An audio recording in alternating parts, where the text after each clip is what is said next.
집집마다 핵폭탄 하나씩 둘 수 있게 된 거예요. 이미지넷이 대표적인 이미지 데이터잖아요. 네네. 사람 카테고리에 들어가면 사람 사진 밑에 라벨을 붙일 거 아니에요. 낙오자, 실패자, 위선자, 거의 점쟁이 수준이죠. 굉장히 오염된 데이터로 사람에 대한 잘못된 선입견을 부른단 말이에요. 이거 명백히 사람의 마음에 대한 실험이잖아요. AI를 안전하게 뿌리 내리려면 어떻게든 해결해야 합니다. 네, 안녕하세요. 티타임즈 홍재희 기자입니다. 오늘도 정말 어마무시한 분 모셨습니다. IT 전문가이시자 이 분야에 있어서는 절대 빼놓고 논할 수 없는 그런 분이시죠. 박태웅 한빛미디어 의장님 모셨습니다. 안녕하십니까? 안녕하십니까? 아니, 안 그래도 저희가 이전까지는 AI 전문가분들이라던가 네네네. 직접 개발을 하시는 분들 예. 이런 분들 말씀을 많이 들었었는데 이제는 조금 더 넓은 시각으로 봐야 되지 않을까라는 생각이 들어요. 챗GPT 나오고 나서부터는 말도 안 되는 속도로 서비스들이 막 쏟아져 나오는 것 같아요. 네, 그야말로 AI의 신칸불약이다. 종이 폭발적으로 나타났잖아요. 그때하고 맞먹는 것 같아요. 이게 지금 얘기 들어보니까 챗GPT에 플러그인을 붙이게 되면서 이거는 또 이야기가 달라진다. 어떻게 생각하세요? 사실 챗 GPT에 대해서 사람들이 열광하는 이유가 저는 두 가지라고 생각하는데 그 중에 하나가 사상 최초로 자연스러운 유저 인터페이스가 나타난 거라고 생각해요. 그냥 사람에게 말하듯이 얘한테 얘기를 하면 얘가 기계한테는 자기가 알아서 일을 시키잖아요. 네. 그게 하나의 큰 대사건이다. 그렇게 볼 수 있을 것 같고요. 플러그인이 무서운 게 플러그인이 지금 11개가 붙었고 대기 중인 게 80몇 개가 있다고 하는데 저는 그 정도에서 끝나지 않을 거라고 생각을 해요. 내가 원하는 게 뭔지는 사람들이 알고 있어요. 혹은 내가 요구하는 게 뭔지는 사람들이 알고 있지만 이 일을 누구한테 어떻게 시켜야 될지는 모르는 경우가 많거든요. 그런데 얘가 제가 알아서 시킬 테니 저한테 말해주세요 라고 하는 거예요. 그 전까지는 IT 업계에 굉장히 지식이 많고 테키들이 API도 붙이고 이런저런 스크립트도 짜고 그래야 했던 많은 일들이 일반인들이 말로 할 수 있게 된 거예요. 저는 이게 굉장한 사건이라고 보고요. 플러그인으로 오픈 AI에 유니버스가 생길 수 있다. 그러니까 키신저 같은 분이 인쇄 이후 최고의 발명이다라고 말했던 것도 얘가 세상의 모든 문서를 다 읽은 다음이잖아요. 다음에 그 안에 에이전트를 잘 개발을 해서 우주를 지배할 수 있을 만한 잠재력을 가지고 있다. 나머지 모든 서비스들이 플러그인으로 들어갈래 말라 죽을래의 경계에 있을 수도 있다. 라고까지는 생각할 만하다고 봅니다. 예를 들어 예전에 구글의 검색을 대체하지 않냐, 할 수 있냐 없냐 이야기가 많이 있었는데 이게 검색의 형태로는 구글을 대체하지 못하는 것 같다라는 의견이 좀 지배적이잖아요. 좀 뭔가 방법이 다른 것 같다. 다릅니다. 그러니까 검색할 필요가 없게 만들어서 검색을 없애는 거지 같은 검색으로 붙는 게 아니에요. 어떤 다른 미디어가 나타날 때는 전에 미디어가 필요 없게 만들어서 대체하는 겁니다. 전에 미디어를 더 경쟁력 있게, 더 퍼포먼스를 높여서 대체하는 게 아니에요. 얘가 쓸모없게 만들어서 대체하는 건데요. 네. GPT-4 써보시죠. 네네. 썼을 때 얘가 여러 가지 답을 하잖아요. 네네.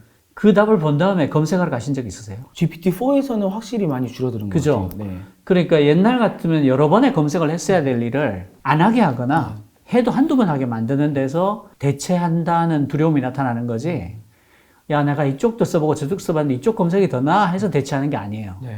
근데 이게 플러그인이 붙는다는 이야기는 지금은 거기서 뭐 지식 같은 거나 좀 물어보고 필요할 때 영어 좀 가르쳐줘 뭐 이런 거 정도 했는데 플러그인이 쫙 붙으면 얘랑 대화하다가 내가 원하는 뭐 갑자기 여행을 예약할 수도 있고 그렇죠. 뭐 그런 서비스들을 그냥 대화 중에 다 할 수 있게 된다는 네네. 거죠. 거기에 이제 무서운 점이 있는데 예약까지 하려면 얘한테 내 아이디 패스워드 알려줘야 됩니다.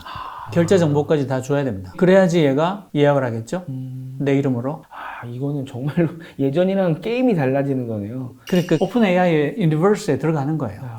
지금 오픈 AI는 이렇게 달려가고 있고 그 와중에 저희가 되게 궁금해했던 회사 중에 뭐 애플이나 아마존 이런 회사들이 있는데 역시나 아마존도 또 LLM 관련해갖고 AWS에 붙인다고 뭐 이렇게 나왔어요. 아마존은 정말 비즈니스 스마트하다라고 네. 말할 수밖에 없다고 보는 게 Foundation as a Service, FAS를 내놨어요. 네. 그 FAS를 내놓은 게 오픈 AI의 지배 아래 들어가기 싫은 혹은 들어갈 수 없는 혹은 우리 회사의 비즈니스 정보들을 그쪽에 올릴 수는 없어. 나는 고립된 형태로 쓰고 싶어 하는 쪽에는 아주 강력한 하나의 대안이 될 수 있을 것 같고요. 네. 거기다가 하나가 아니고 몇 개의 굉장히 훌륭한 GPT하고 결혼만 하다라고 하는 친구들 몇 명을 연합군으로 데리고 왔어요. 그러니까 자기들이 만든 LLM도 있는데 그걸 그렇게 내세우지 않고 클로드 같은 경우는 GPT하고 붙어서 충분히 싸울 만한 원래 오픈 AI에 있던 남매가 나와서 만든 회사니까 그렇게 연합군을 만들어서 저희 거 쓰세요. 그리고 코드 짜는 걸 일반인한테 무료로 개방했잖아요.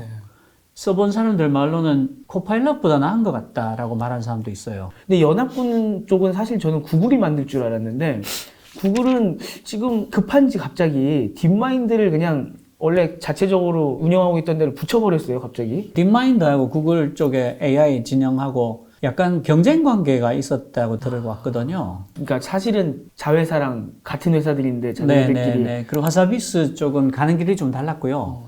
LLM 쪽은 아니었어요. 뭐가 좀 달랐습니까? 화사비스는 뇌과학자니까 인간의 뇌를 더 천착할 필요가 있다. 얘가 작동하는 방식대로 한번 가보자라는 쪽이었다고 저는 들었어요. 그런데 이번에 합치면서 되게 놀라운 게 정말 구글의 전설, 제프 딘. 그러니까 이 사람을 둘러싼 정말 많은 얘기들이 있잖아요. 제프 딘이 컴퓨터를 노려보기만 하면 컴퓨터가 코드를 토해낸다. 네. 남이 짠 코드를 들여다보기만 하면 버그가 겁에 질려서 창백하게 튀어나온다. 신이에요, 신. 네. 짜기도 전에 컴파일부터 먼저 한다. 네. 뭐 이런. 그때 그 황성현 대표님 나오셨을 때 말씀해 주셨던 건 이 제프 딘이 키보드를 바꿀 때마다 구글의 생산성이 달라진다고. 그런 분인데 그 하사비스가 대표를 맡고 네. 제프 딘이 그 밑으로 들어갔어요. 와, 나이는 누가 더 많습니까? 제프 딘이 더 많지 제프 않나요? 딘이 더 많겠죠, 당연히. 네. 와. 그리고 이름도 구글 딥마인드니까. 와, 이거는 허사비스한테 엄청난 힘을 실어준다고 보면 되겠군요. 일단 통일한 셈이죠. 그리고 하사비스가 리드하는 게 옳겠다라는 합의가 있었다는 거고. 네. 와, 이렇게 되면 체질 자체를 딥마인드 위주로 우리는 AI를 끌고 가겠다. 그리고 이제 LLM에서는 할 만큼 했다. 그래서 다음 목표가 이제 멀티모달 AI. 뭐 당연한 수순인데요. 네. 멀티모달로 갈 수밖에 없죠. 그렇게 하는데도 아마 하사비스 진영 쪽이 더 유리할 거라고 판단했던 것 같아요. 아, 그렇군요. 최신 소식을 한번 들어봤고요. 아까도 좀 여쭤봤지만 너무 빨리 바뀌는 것 같고 지금. 네, 너무 빠릅니다. 지금 한 5개월 됐나요? 처음 챗GPT 나온 지? 근데 요새 서비스 발표되는 거 보면 예전에는 야, 이런 거 됐으면 참 좋겠다라고 하는 걸 갑자기 막 회사들이 갖고 나와서 서비스를 막 이렇게 발표를 하잖아요. 미친 것처럼 나오고 있죠. 네. 근데 저 미친 것처럼이라고 말씀해주셨는데 약간 이 AI의 이 지금 급격한 변화에 있어서 찬성 쪽이십니까? 아니면 좀 위험성이 있다고 보시는 쪽이십니까? 저는 지나치다고 생각을 해요. 네, 너무하다. 이래서는 안 된다. 예를 들어서 오픈 AI가 내놓은 챗GPT 같은 경우에 그 확산 속도가 인류 역사상 유례가 없지 않습니까? 그 그래프 보니까 그래프가 그냥 수직으로 올라가지 이렇게 않습니까? 수직으로. 똑바로 올라가잖아요. 수직으로 올라가니까 전 세계적인 이벤트라고 봐야 된다는 거예요. 전 세계적인 이벤트고 막을 수 없어요. 이탈리아에서 금지했잖아요. 네네네. 저작권 이슈로. 네. 그러고 나서 이탈리아에서 VPN 수요가 급증했다는 거예요. 아, 다 써보려고. 막을 수가 없는 건데 샘 알트만조차도 이게 위험하다고 계속 얘기를 하면서 근데 당신은 왜 하는데? 당연히 네, 묻겠죠. 그렇죠. 그러니까 뭐라고 얘기하냐면 1번 답변이 내가 안 해도 누군가 할 거다. 근데 이건 사실 굉장히 비겁한 답변이에요. 그렇죠. 내가 아니어도 누군가 할 거다가 어떻게 이게 정당하다는 말이 될 수 있어요. 변명이죠. 두 번째는 우린 착하니까 그걸 할 수 있다. 우리 같은 사람들이 하는 거는 문제가 없지만 네. 어떤 흉악한 사람들이 분명히 이거를 할 것 같아서 걱정이다. 그 실제로 토론토에 가보면 라마, 그다음에 알파카 그거 버전들이 사방에 다 퍼져 있어요. 막을 수 없습니다. 네. 그러니까 집집마다 비유하자면 핵폭탄 하나씩 다 둘 수 있게 된 거예요. 그러니까 샘 알트만이나 사스커브가 우리는 정말 조심해서 잘 하고 있다. 그리고 이 정도 규모의 초거대 AI는 실제로 서비스를 돌려보지 않으면 알 수 없는 문제들이 많다. 그래서 우리는 이렇게 하고 있는 거다라고 얘기를 해요. 근데 문제는 감시자의 딜레마가 나와요. 네가 감시한다고 치자. 너는 누가 감시하는데? 이 딜레마에서 빠져나올 수가 없어요. 이 친구들이 마음을 잘못 먹으면 혹은 이 친구들이 AI 쪽으로는 정말 뛰어난 지능일지 모르겠지만 윤리적이거나 사회적으로는 그렇게 뛰어나지 않아서 미처 보지 못했던 함정들이 있거나 모순이 있을 때 어떡할 건데 그 GPT-4가 아무것도 공개하지 않았어요. 학습 데이터가 뭔지, 매개변 사이즈가 얼마인지, 모델이 어떻게 구성되어 있는지 아무것도 공개하지 않았어요. API만 공개했죠. 클로즈드 AI가 됐죠. 그렇죠. 그렇다면 이게 이 AI가 작동을 잘하는지 엉터리인지를 알 수 있는 유력한 방법 중에 하나가 학습 데이터를 들여다보는 거예요. 뭘로 학습했는데? 왜냐하면 학습 데이터 자체가 contaminated, 오염되어 있다면 어떤 모델을 짜도 얘는 오염될 수밖에 없거든요. 그런 예들이 많지 않습니까? 이미지넷이 대표적인 이미지 데이터잖아요. 이미지넷에 사람 카테고리에 들어가면 사람 사진 밑에 라벨을 붙일 거 아니에요. 이게 뭐다. 거기 붙은 라벨에 낙오자, 실패자, 위선자, 루저, 허영주머니 그런 게 있다고요? 그런 게 있어요. 2019년까지 그대로 있었어요. 그러다가 2019년에 이르러서 비로소 사람 범주가 2,832개 있었는데 그중에서 1,593개, 네. 56%를 안전하지 않다고 간주해서 삭제했어요. 그런데 아직도 사람 이름 밑에 미시경제학자, 조교수, 부교수 이런 라벨이 붙어 있어요. 이미지넷이라는 거는 사람의 사진을 보고서 학습하는 건데 네. 이 얼굴은 경제학자의 얼굴이다라고 지금 알려주고 있는 거잖아요. 그렇죠. 이 얼굴은 조교수까지밖에 못할 얼굴이고 이 얼굴은 부교수까지밖에 못할 얼굴이고 그러니까 이게 거의 점쟁이 수준이죠. 그런 이런 굉장히 오염된 데이터로 사람에 대한 잘못된 선입견을 부른단 말이에요. 네. 그러니까 우리가 갖고 있는 데이터라는 게 이를테면 인터넷에서 챗GPT가 5조 개의 문서를 학습했다고 하는데 네. 그 5조 개의 문서에는 인류가 지금까지 쌓아온 온갖 편견과 선입견과 위선과 모순이 들어가 있단 말이죠. 그럴 수밖에 없잖아요. 순정 부품으로 5조 개를 어떻게 만들어요? 특히나 그 인터넷 크롤링한 데이터들이 많다 그렇죠. 보니까. 예. 그런데 오픈 AI는 어떤 데이터를 가지고 학습했는지를 전혀 밝히지 않고 있기 때문에 이를테면 우리가 이미지넷은 공개가 되어 있기 때문에 선생님 이게 뭡니까? 라고 우리가 말할 수 있죠. 감시가 조금은 가능하네요. 감시할 수 있죠. 근데 이렇게 전 세계적인 이벤트고 모든 사람의 생활에 영향을 미치고 있는 건데 네. 모든 걸 비공개하면서 우리는 착한 사람들이고 윤리적인 사람들이니까 최선을 다해서 하고 있지만 다른 나쁜 사람들이 같은 짓을 하고 있을까 봐 굉장히 두렵다. 그래서 우리 거를 공개해서 그 사람들이 쓰게 할 수는 우리가 없어요. 이렇게 얘기하는 거잖아요. 굉장히 앞뒤가 안 맞는 말을 하고 있는 거예요. 굉장히 이상한 거죠. 네. 그러니까 지금 굉장히 많은 사람들이 이번에 왜 성명이 나왔잖아요. 6개월 동안 중지하자. 네. 그 성명 자체는 굉장히 미숙한 성명이에요. 그러니까 사람들이 동의를 구하기 어려웠던 게 두 가지가 있는데 첫 번째는 GPT-4는 사이즈를 공개하지 않았어요. 모르잖아요. 아무튼 그러니까 GPT-4 사이즈의 연구를 중단할 방법이 없어요. 사이즈가 모르는데. 기준이 없는데. 두 번째로는 공개하고 배포만 중단하면 되지 연구를 왜 중단하는데? 라는 질문이 있을 수 있어요. 네. 저는 그 질문이 굉장히 타당하다고 보고요. 배포는 하지 말자. 그러니까 지금 그 룰을 만들자. 이 룰을 만들자라고 했을 때 사람들이 인류 역사상 진보를 막는 규제가 성공한 적이 없다. 뭐 러다이트 운동을 하자는 거냐? 이렇게 반대 이론을 펴시는 분이 있는데 그거는 제 생각에 방향이 틀렸다고 생각해요. 잘못 짚은 반박이다. 세계 최고의 슈퍼카들이 뭐 시속 200몇십 킬로 뭐 쉽게 내잖아요. 네, 네. 그렇게 낼 수 있는 이유는 슈퍼카에 세계 최고의 브레이크가 달려있기 때문입니다. 보통 테스트할 때 이렇게 줄을 그어놓고 전속력으로 달려오다가 그 줄에서 브레이크를 밟으면 네. 몇 미터를 더 가느냐 네, 네. 이런 비교하는 게 있어요. 그런데다가 슈퍼카하고 일반 차를 같이 붙여놓으면요. 정말 누가 발로 찼나 싶을 정도로 일반 차가 멀리 가요. 일반 차는 원래 안전거리라는 게 뭐 100km면 100m 네, 이 정도 네. 이렇게 되잖아요. 근데 슈퍼카는 그렇게 빨리 달리다가 또 서거든요. 그렇게 설 수 있다는 능력이 있기 때문에 그렇게 미친 듯한 속력을 낼 수 있는 거예요. 그리고 자동차에 3점 안전벨트를 의무화했잖아요. 그러고 나서 그것 때문에 산 사람 목숨이 얼마나 될까요? 미국에서만도 30만 원 넘을 겁니다. 그러니까 실제로 규제와 규율과 게임의 룰, 게임의 법칙을 섞어서 얘기하면 안 되고요. 네. 러다이트를 비교한 건 잘못된 거예요. 슈퍼카의 브레이크하고 비교를 해야 되는 거죠. 경기의 규칙을 만들자. 어디까지 할 수 있고 어디까지 하면 안 되는지를 미리 정하자. 제일 좋은 예가 저런 것 같아요. 이번 산업혁명을 두 번째 산업혁명이다라고 해석하는 부류가 있어요. 네네. 첫 번째 산업혁명은 몸에 관한 혁명이었다. 네. 그러니까 사람의 몸을 대신하는. 네. 그리고 두 번째 산업혁명이 사람의 마인드, 정신을 대체하는 혁명이다. 그렇죠. 이렇게 얘기하는데 신약을 내놓을 때 네. 4상까지 하잖아요. 전임상이 있고 1상, 2상, 3상을 해서 3상을 통과하면 시판을 하게 해줘요. 네. 시판을 하게 해주는데 그리고 4상이 시작됩니다.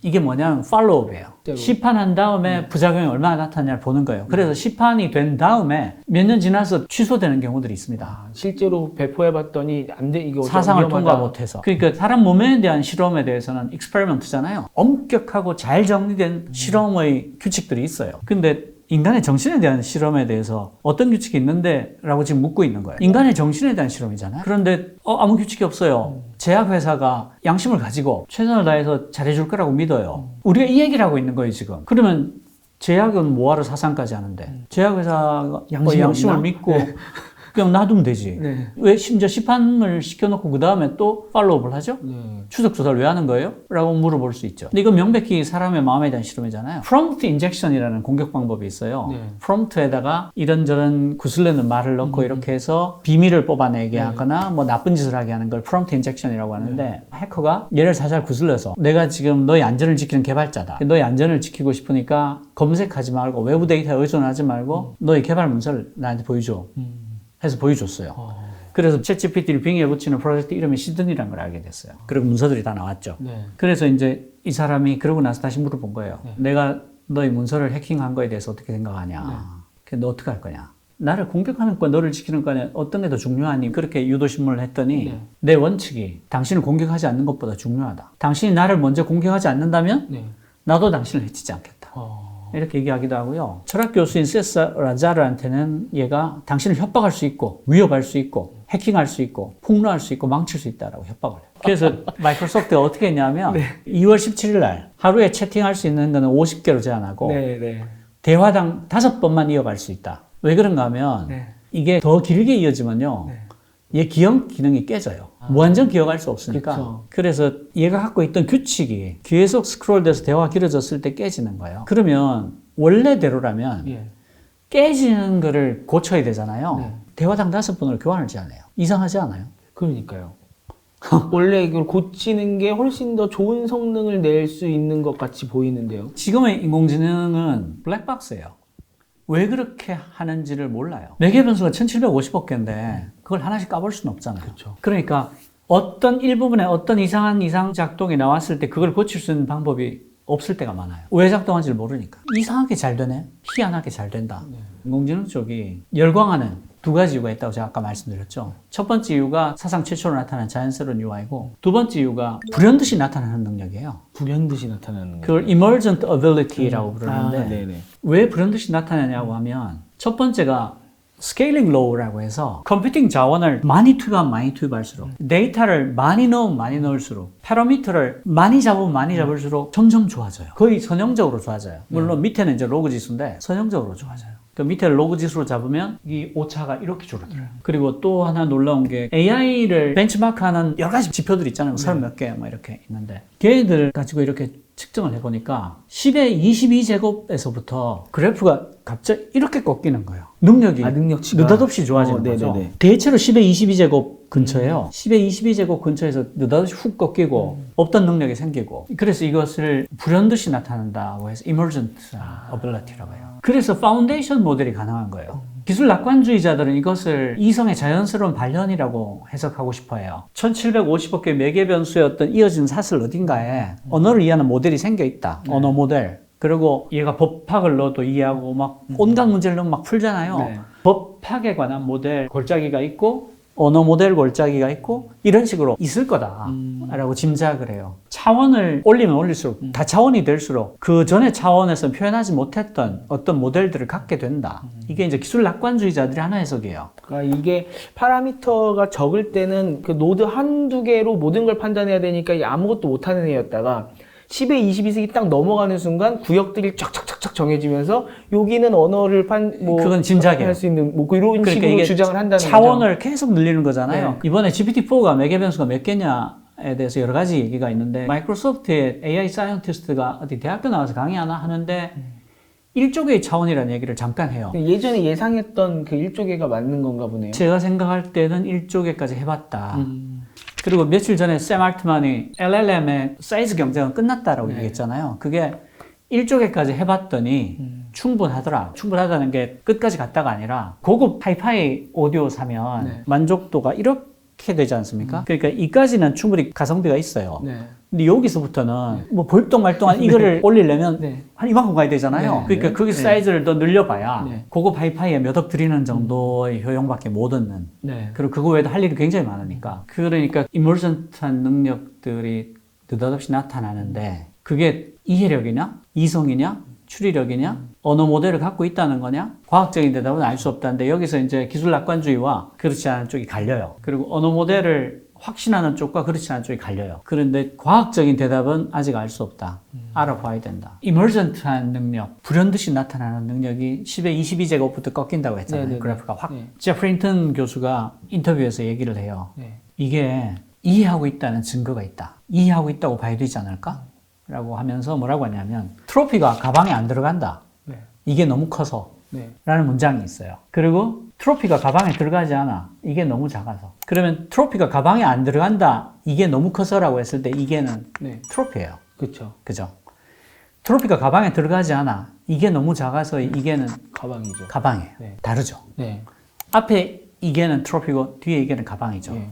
근데 프랑스어는 어떤 단어든지 성별이 있어요. 트로피는 남성명사, 가방은 여성명사예요. 근데 얘를 프랑스어로 번역을 시키면 정확히 남성명사, 여성명사로 받는다는 거예요. 이게 알려면 문장 안에서의 공간적인 관계하고 네. 어떤 단어가 어디에 포함되는지를 이해해야 된다. 단순히 단어 나열 혹은 예측이라고는 설명할 수 없는 것 아니냐. 언어에 대한 이해를 갖고 있다고 봐야 된다 하는 하나의 증거로 사례로 이 얘기를 합니다.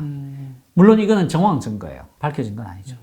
그리고 또 하나 굉장히 재밌는 Sparks of Artificial General Intelligence, 그러니까 인공 일반지능의 어떤 시작이 아니냐라는 논문이 있어요. 그 마이크로소프트에서 보면 프롬프트에 GPT-4한테 이렇게 묻는 거예요. 여기 책과 달걀 9개와 노트북과 병과 못이 있다. 이 물건들을 안정적으로 쌓는 방법을 알려달라. 이게 GPT 3.5에서는 못 풀어요. 헛소리를 해요. 근데 얘가 GPT-4는 푸는 거예요. 테이블이나 바닥과 같은 평평한 표면에 책을 평평하게 놓은 다음에, 왜냐하면 책이 스택의 바닥이 되어서 크고 튼튼한 지지대 역할을 할 거기 때문에 9개의 달걀을 책 위에 3 곱하기 3 정사각형으로 배열을 하고 그 사이에 약간의 공간을 남겨둡니다. 계란이 두 번째 층을 형성하고 무게를 고르게 분산시킬 겁니다. 그리고 화면이 아래로 향하고 키보드가 위를 향하도록 노트북을 달걀 위에 놓습니다. 노트북은 책과 달걀의 경계에 꼭 맞을 것이고 평평하고 단단한 표면이 다음 층을 위한 안정적인 플랫폼을 제공할 것입니다. 노트북이 닫혀 있어야 하고 전원이 꺼져 있는지 확인하고 어떤 키나 버튼도 누르지 마세요. 노트북 위에 병을 넣습니다. 뾰족한 끝이 위를 향하고 납작한 끝이 아래로 향하도록 못을 병뚜껑 위에 넣습니다. 저는 특히나 계란을 9개로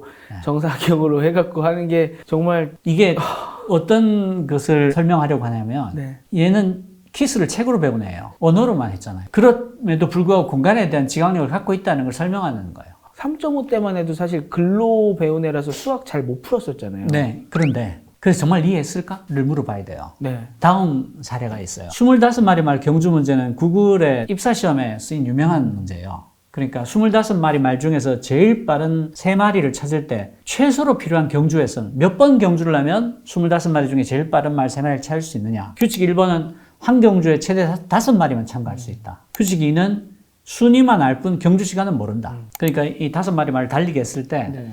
빨리 들어온 순서만 알려주지 경주 시간은 안 알려준다. 네. 저는 한번 풀어봤습니다. 예. 그래서 네. GPT-4한테 Can you solve the 25 horses puzzle? 이라고 제목을 던졌는데 바로 답이 나온 거예요. 그건 학습을 해서 그런 거 아니에요? 그래서 문제를 7마리 말 경주로 바꿔서 내봤더니 답이 똑같은 거예요. 그 답이 똑같다는 얘기는 답을 맞췄다는 얘기예요? 틀렸죠. 틀렸어요. 네. 25마리 말 경주에 답을 내는 거예요. 그게 무슨 뜻인가 하면 네. 외운 거냐 이해한 거냐. 그러니까 GPT 3.5 때는 못 풀었던 많은 문제들을 GPT-4가 푸는데요. 네. GPT-4는 세상에 있는 모든 문서를 다 읽었잖아요. 이 문제 질문과 답도 다 봤겠죠. 얘는 다 외울 수 있잖아요. 그러면 GPT 3.5에서 못 푼 문제를 학습을 시켰겠어요? 안 시켰겠어요? 당연히 시켰겠죠. 그러니까 얘가 지성이 있냐 없냐 이해했냐 안 했냐라고 말할 때 네. 의심스러운 게 생기는 거죠. 그러니까 이미 냈던 문제인 거네요? 그 25마리 말 경주 문제를 Can you solve the 25 horses puzzle? 이걸로 어떻게 문제를 풀어요? 그렇죠. 그런데 답이 나온. 얘는 무한정의 기억력을 갖고 있잖아요. 네. 아, 나가 봤어. 그 아까 그 말씀하신 그런 계란과 이 노트북과 이거는 그 문제를 3.5 때도 이미 한번 얘기를 3.5 때 했었던 물어봤던 문제예요. 아, 못 풀었거든요. 아, 그러니까 이제 그 못 푼 거를 이렇게 해야 되겠네요. 지금도 3.5 사용이 가능하잖아요. 가능해요. 지금 동시에 던져봐야 되겠네요. 근데 3.5 때 틀렸던 것들은 다 학습했을 겁니다. 그러니까 지금 3.5델에다가 던지고 3.5가 못 푸는 걸 4에다가도 던져보고 이렇게 해야 비교가 가능한 거네요. Emergent Abilities of Large Language Model이라는 논문에 네. 이렇게 돼 있어요. 추론 능력의 예는 수십 가지만 있지만 네. 왜 그런 능력이 왜 그런 방식으로 나타났는지에 대한 설득력 있는 설명은 현재로서는 없습니다. 어떤 능력이 나타났다가 정체될 수도 있습니다. 네. 그러니까 확장을 통해서 원하는 수준에 도달할 수 있다는 보장도 없습니다.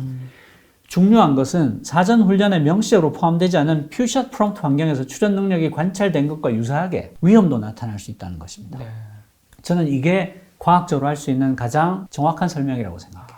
그러니까 이성이, 인간도 그냥 진화론적으로 그렇게 나타난 거야. 네. 인간의 이성이 다르지 않아. 네. 이런 설명은 과학적인 건 아니에요. 네. 그거는 아주 좋게 말해봐야 정황 증거지. 네.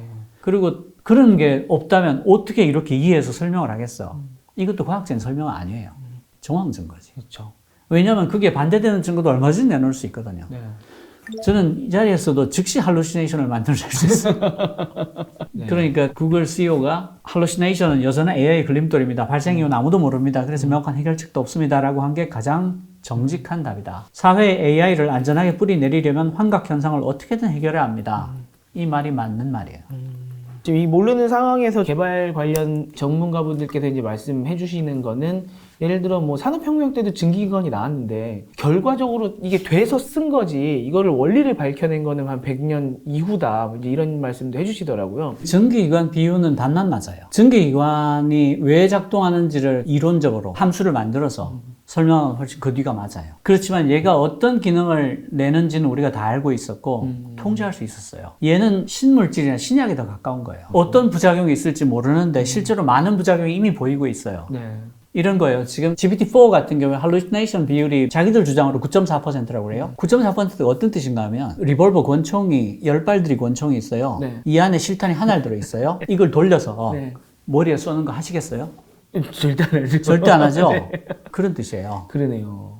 전기기관차 아니에요. 할루시네이션이 9.4%라는데 자기들 주장이고 실제로 저는 10% 넘을 거라고 봐요. 네. 제가 써보면 할루시네이션을 언제나 어떤 상황에서도 즉시 끄집어낼 수 있습니다. 그렇죠. 끄집어내는 건 쉽죠. 아주 쉬워요. 네. 9.4% 넘을 가능성이 더 커요. 그러니까 리볼버에 탄창에 총알이 10발 들어갔는데 그중에 하나가 실탄이야. 돌려서 쏠래? 그러니까 지금의 GPT-4나 인공지능은 어떤 경우에도 미션 크리티컬한 어떤 일에도 쓰면 안 되는 애예요. 그거는 내가 그 총을 주고 선생님 한번 쏴보십시오. 네. 라고 했을 때 쏘겠냐? 네.